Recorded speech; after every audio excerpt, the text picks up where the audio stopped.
ಮಜಾ talkies ಮುತ್ತುಮಣಿ alias ವಿಶ್ವ ಶೋನಿಂದ ಹೊರಬಂದಿದ್ದು ಯಾಕೆ? 800 ಎಪಿಸೋಡ್ ನಂತರ ತರಂಗ ವಿಶ್ವ ಹೇಳಿದ್ದೇನು ಗೊತ್ತಾ? ಗಿಚ್ಚು ಕಿಲಿಕಿಲಿ ನಡುವಿನ ಗೊಂದಲ ಬಿಚ್ಚಿಟ್ಟ ಸತ್ಯ. ಡಬಲ್ ಮೀನಿಂಗ್ ಜೋಕ್ಸ್ಗೆ ಏನಾಯ್ತು ಗಲಾಟೆ?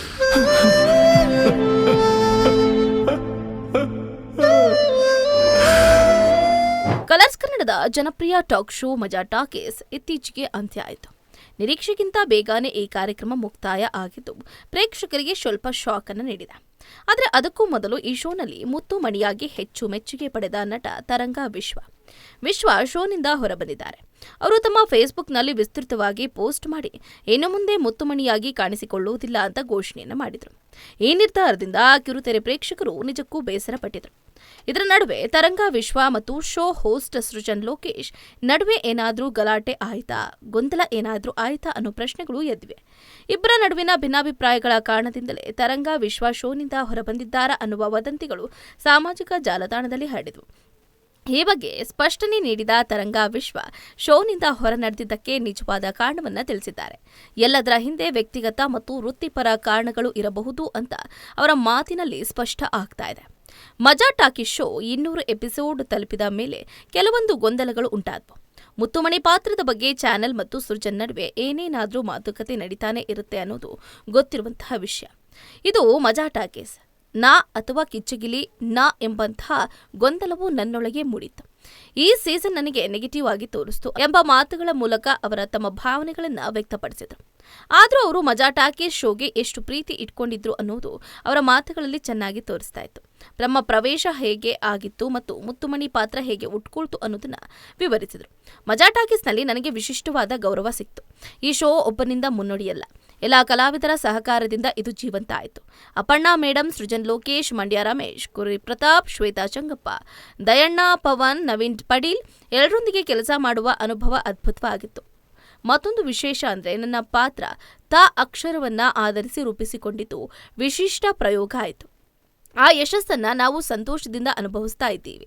ನಟಿ ತರಂಗ ವಿಶ್ವ ಅವರು ಮಜಾ ಟಾಕೀಸ್ ಕಾರ್ಯಕ್ರಮದಲ್ಲಿ ಜನಪ್ರಿಯ ಆಗಿದ್ದ ಮುತ್ತುಮಣಿ ಪಾತ್ರದ ಹುಟ್ಟುಗತಿಯನ್ನ ಈಗ ನೆನಪಿಸಿಕೊಂಡಿರುವಂಥದ್ದು. ತಮ್ಮ ಮನೆಯ ಹತ್ರ ಮನೆ ಕಟ್ತಾ ಇದ್ದ ಕೆಲ ತಮಿಳು ಕಾರ್ಮಿಕರ ಮಾತಿನ ಶೈಲಿಯಿಂದ ಅವರಿಗೆ ಈ ಪಾತ್ರದ ಸ್ಫೂರ್ತಿ ದೊರೆತಂತೆ. ಅವರು ಮಾತನಾಡ್ತಿದ್ದ ರೀತಿಯಲ್ಲಿ ಚಿವೆಂಟು ಕಲಿಸು, ಇಟ್ಟಿಗೆ ತಗೊಂಡು ಬಾ ಅನ್ನುವ ಮಾತುಗಳು ನನಗೆ ತಮಾಷೆಯಾಗಿತ್ತು. ನಾನದನ್ನ ಪ್ರಾಕ್ಟೀಸ್ ಮಾಡೋದಕ್ಕೆ ಶುರು ಮಾಡಿದೆ. ಆ ಸಮಯದಲ್ಲಿ ಅವರು ಕುಬೇರಪ್ಪ ಅಂಡ್ ಸನ್ಸ್ ಅನ್ನುವ ಸೀರಿಯಲ್ ಅಲ್ಲಿ ಕ್ಯಾಮ್ರಾಮ್ಯಾನ್ ಜೊತೆ ಕೆಲಸ ಮಾಡ್ತಿದ್ರು. ಆ ಸೀರಿಯಲ್ ಮುಗಿಯುವವರೆಗೂ ನಾನು ತಮಿಳು ಕನ್ನಡ ಮಿಶ್ರಿತ ಭಾಷೆಯಲ್ಲಿ ಮಾತಾಡ್ತಿದ್ದೆ. ಮಜಾ ಟಾಕೀಸ್ 200ನೇ ಎಪಿಸೋಡ್ ಮುಗಿದ ನಂತರ ಹೊಸ ಪಾತ್ರವೊಂದನ್ನು ತರಬೇಕು ಅಂತ ಚಿಂತನೆ ಶುರುವಾಯಿತು. ಆಗ ಸೃಜನ್ ಲೋಕೇಶ್ ಹೊಸದೊಂದು ಪಾತ್ರಕ್ಕಾಗಿ ಆಲೋಚನೆ ಮಾಡ್ತಿದ್ದ ವೇಳೆ ಈ ಶೈಲಿ ಸೃಜನೆಯಾಯಿತು ಅಂತ ಅವರು ಹೇಳಿದರು. ಆದರೆ ಇಷ್ಟು ಯಶಸ್ಸು ತಂದುಕೊಟ್ಟ ಮುತ್ತುಮಣಿ ಪಾತ್ರದಿಂದ ದಿಢೀರನೆ ಹೊರಬಂದಿದ್ಯಾಕೆ?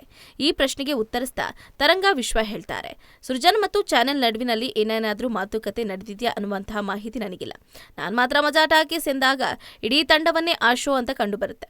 ಈಗ ಹೊಸ ಶೋಗಳಲ್ಲಿ ಕೆಲವು ಕಲಾವಿದರು ಇದ್ರು. ಇದು ಗಿಚ್ಚ ಗಿಲಿಗಿಲಿನ ಅಥವಾ ಮಜಾ ಟಾಕೀಸ ಮುಂದುವರಿಕೆಯನ ಅನ್ನುವ ಗೊಂದಲ ಜನರಲ್ಲಿ ಮೂಡ್ತಾ ಇದೆ. ಇದೇ ಪ್ರಶ್ನೆ ನನ್ನಲ್ಲೂ ಕೂಡ ಮೂಡ್ತಾ ಇದೆ ಅಂತ ಹೇಳಿದರು.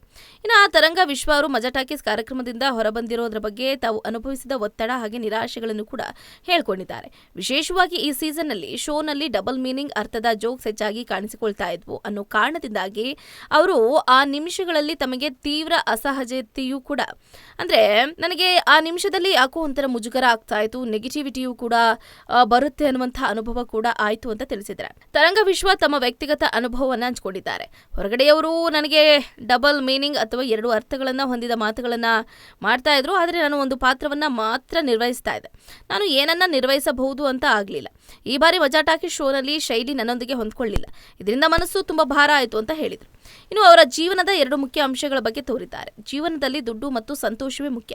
ನಾವು ಕೆಲಸ ಮಾಡ್ತಾ ಇದ್ದಾಗ ಹಣ ಸಿಗುತ್ತೆ, ಆದರೆ ಆ ಕೆಲಸದಿಂದ ಸಂತೋಷವೂ ಕೂಡ ಬೇಕು. ಆದರೆ ಈ ಬಾರಿ ನನ್ನ ಜೀವನದಲ್ಲಿ ಆ 2 ಅಂಶಗಳ ಸಮತೋಲನ ಕಳೆದು ಹೋಯಿತು. ದುಡಿಮೆ ಇದ್ರೂ ಮನಸ್ಸಿಗೆ ಸಂತೋಷ ಇಲ್ಲದೆ ಇದ್ದಾಗ ಸಂಕಷ್ಟ ಆಗುತ್ತೆ. ಎಲ್ಲೋ ಒಂದು ಅಂತರ ಇದೆ ಅಂತ ನನಗೆ ತಿಳಿತು. ದುಡಿಮೆ ಸಿಕ್ಕಿದ್ದು ನನಗೆ ಸಂತೋಷವನ್ನ ನೀಡಲಿಲ್ಲ ಅಂತ ಅವರು ತಮ್ಮ ಭಾವನೆಗಳನ್ನ ಹಂಚಿಕೊಂಡ್ರು. ಇನ್ನು ಅವರು ತಮ್ಮ ಮನಸ್ಸಿನ ಮಾತುಗಳನ್ನ ತೆರೆದುಕೊಂಡು ಪ್ರೇಕ್ಷಕರಿಗೆ ಈ ಬಗ್ಗೆ ಸ್ಪಷ್ಟನೆಯನ್ನ ನೀಡಿದ್ರು. ತಾವು ಯಾವುದೋ ಕಣ್ಣಿಗೆ ಕಣ್ಮರೆ ಆಗದಂತೆ ಮತ್ತು ಯಾರಿಗೂ ನೋವಾಗದ ನಿರ್ಧಾರ ತೆಗೆದುಕೊಂಡಿರೋದಾಗಿ ಅವರು ಹೇಳಿದ್ದಾರೆ. ಈ ಮಾತುಗಳಿಂದ ತರಂಗ ವಿಶ್ವನ ವ್ಯಕ್ತಿಗತ ಗಾಢತೆ ಮತ್ತು ಮುನ್ನಡೆ ಸ್ಪಷ್ಟವಾಗಿ ಕಾಣಬಹುದು. ಅದರೊಂದಿಗೆ ಯಾರಿಗೂ ನೋವಾಗದ ರೀತಿಯಲ್ಲಿ ಶೋನಿಂದ ಹೊರಬರುವುದಕ್ಕೆ ನಿರ್ಧರಿಸಿದ್ದಾಗಿ ತಿಳಿಸಿದ್ದಾರೆ. ಇಷ್ಟು ವರ್ಷ ಮಜಾ ಟಾಕೀಸ್ ನನಗೆ ಹೆಸರು ಹಿರಿಮೆ ತಂದುಕೊಟ್ಟಿದ್ದು ನನಗೆ ಗೊತ್ತು. ಆ ಹೆಸರು ಕಾಪಾಡಿಕೊಳ್ಬೇಕು ಅನಿಸ್ತು. ಹಾಗಾಗಿ ನಾನು ಸೋಷಿಯಲ್ ಮೀಡಿಯಾದಲ್ಲಿ ಪೋಸ್ಟ್ ಹಾಕಿ ಇನ್ಮುಂದೆ ಮುತ್ತುಮಣಿಯಾಗಿ ಕಾಣಿಸಿಕೊಳ್ಳುವುದಿಲ್ಲ ಅಂತ ಸ್ಪಷ್ಟಪಡಿಸಿದ್ದೀನಿ ಅಂತ ಅವರ ನಿರ್ಧಾರವನ್ನ ನಿಷ್ಪಕ್ಷಪಾತವಾಗಿ ವಿವರಿಸಿದ್ದಾರೆ. ಹೆಚ್ಚಿನ ಸುದ್ದಿಗಳಿಗಾಗಿ ನಮ್ಮ ಚಾನೆಲ್ನ ಸಬ್ಸ್ಕ್ರೈಬ್ ಮಾಡಿ.